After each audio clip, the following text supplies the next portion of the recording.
Welcome to War India News Hour. Digital transformation is creating new security risks. Business strategies around technology are constantly evolving. At the same time, fast-track digital transformation, which includes the integration of information technology systems with operational technology systems, could bring potential risks to the enterprises. IT systems are used for data-centric computing. OT systems monitor events, processes, and devices and make adjustments in enterprise and industrial operations. As IT and business fast-tracked initiatives like Agile and DevOps to improve speed to market, security considerations were often left in the dust. There is the traditional physical world composed of machines, electromechanical devices, manufacturing systems, and other industrial equipment. Then there is the more recent digital world using servers, storage, networking, and other devices used to run applications and process data. These two worlds have largely occupied separate domains, shared little, if any, meaningful data or control, and relied on oversight from business staff with distinctly different skill sets. A survey reveals that 60% of digital businesses would suffer major service failures due to the inability of security teams to manage digital risk. Today, the worlds of IT and OT are converging. Advances in technologies such as the Internet of Things and big data analytics are systematically allowing the digital information world to see, understand, and influence the physical operational world. When implemented properly, IT-OT conversions can merge business processes, insights, and controls into a single uniform environment. The sudden shift may have helped organizations keep operating. At the same time, we can't ignore the cybersecurity risk in long-term projects. From a security point of view, that means they can expand the potential attack surface of the organization unless that risk is understood and tackled. The fact is, the cost of falling victim to a data breach or ransomware attack could cost a business much more than implementing cybersecurity practices ever would. Ultimately, when looking at digital transformation, one of the best ways to help ensure data protection is prioritized to invest in an information security team and involve them in every step of the journey. There might sometimes be tension between the business and information security units, but such integration will ultimately ensure that security is baked into the whole process. Let's look into today's headlines in War India.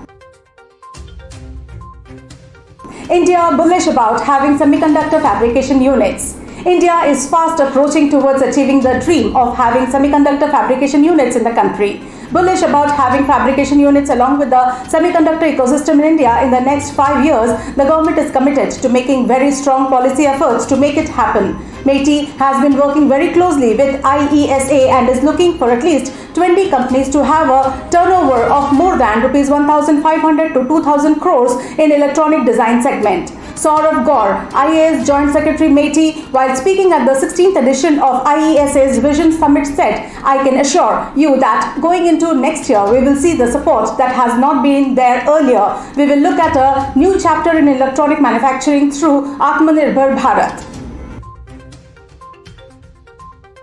CRED valuation touches $4 billion after completing $251 million raise. The fast-growing credit card payments company CRED has completed a $251 million as a part of its Series E round co-led by Tiger Global Management and Falcon Edge Capital and has boosted its value to $4 billion within 6 months. CRED was launched in 2018 to help users pay credit card bills easily and earn rewards. It has since expanded to lending through CRED Cash and also enabled online commerce and brand discovery through its store and commerce platforms. The fresh round of funding is expected to be utilized by the company to grow its existing range of products as it looks to expand financial service offerings for customers. HSBC to come out with banking as a service business model. HSBC is working with Oracle NetSuite to launch banking as a service offering that will enable customers to create and provide business banking services through their own platforms, and it will offer the services to over 27,000 customers worldwide. NetSuite customers will be able to automate accounts payable, accounts receivable, and reconciliation processes, making it fast and simple to pay bills, send invoices, get paid, and gain full cash flow visibility, all from within a unified system. HSBC intends to broaden its banking-as-a-service offerings with more solutions, including HSBC Global Wallet, the multi-currency digital wallet for making and receiving international payments like a local. Pensando ties up with HPE to bring industry-first distributed services switch. John Chambers, former CEO of Cisco Systems, brings new distributed services switch that brings software-defined services and security right to where the data is being processed. The startup Pensando Systems has tied up with Hewlett-Packard Enterprise-owned Aruba Networks, which has been working with edge computing. A report says the new Aruba CX1000, a distributed services switch, is a brand new category of data center switches that combines Aruba's data center switching expertise with Pensando's programmable data processing unit known as Pensando ELBA to bring zero trust security to the network server edge closer to users and applications.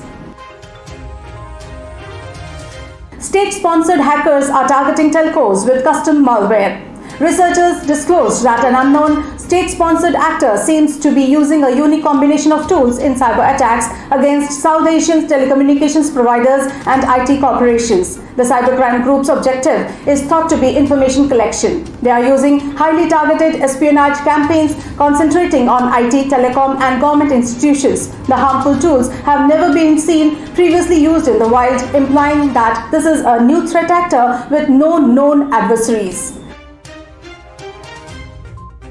That's all for now. Please like, share, comment and subscribe to War India News Magazine. You can download the War India app from Google Play Store and Apple App Store for the latest news and updates. Stay tuned. Thank you.